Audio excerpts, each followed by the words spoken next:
Hi കൂട്ടുകാരെ, അപ്പോൾ വീണ്ടും ഒരു മനോഹരമായ വീഡിയോയിലേക്ക് എല്ലാവർക്കും സ്വാഗതം. ഇന്ന് നമ്മളത് കോയമ്പത്തൂർ തന്നെയാണ്.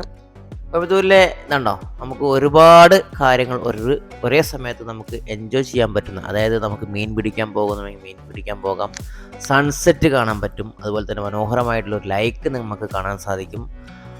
ഇത് കുറിച്ചി ലേക്ക് എന്നാണ് ഇത് അറിയപ്പെടുന്നത്. കുറിച്ചിപ്പിരിവ് എന്ന ജംഗ്ഷനിൻ്റെ അടുത്ത് തന്നെയാണ് ഈ ലേക്ക് സ്ഥിതി ചെയ്യുന്നത്. അതുകൊണ്ട് തന്നെയാണ് ഇതിന് കുറിച്ചി ലേക്ക് എന്ന് പേര് വരാൻ കാരണം എന്ന് കരുതുന്നു. അപ്പോൾ മനോഹരമായിട്ടുള്ള കാഴ്ചകളാണ് ഇത്. 2024 പൊങ്കലിൻ്റെ അന്നാണ് ഇത് ഉദ്ഘാടനം ചെയ്യുന്നതിന് വേണ്ടിയിട്ട് ഒഫീഷ്യലി അനൗൺസ് ചെയ്തിട്ടുള്ളത്.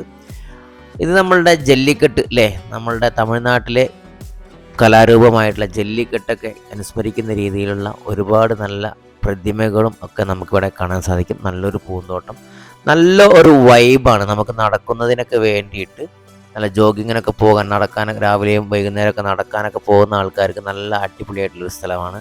അതുപോലെ തന്നെ സൺസെറ്റ് കാണുന്നതിന് വേണ്ടിയിട്ട് ഉണ്ടോ, നല്ല മനോഹരമായിട്ടുള്ള ഒരു വ്യൂ പോയിൻ്റാണ്.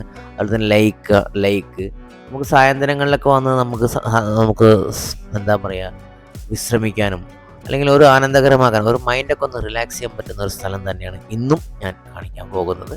എല്ലാ കാഴ്ചകളും കണ്ട് എൻജോയ് ചെയ്യുക. അപ്പോൾ വീഡിയോ എല്ലാവർക്കും ഇഷ്ടപ്പെട്ടു എന്ന് വിചാരിക്കുന്നു. എല്ലാവരും കാണുക, സപ്പോർട്ട് ചെയ്യുക. ഇതുപോലെയുള്ള മനോഹരമായ വീഡിയോയുമായിട്ട് നമുക്ക് വീണ്ടും കാണാം. അതുവരേക്കും signing off Arun Perinthalmanna. By.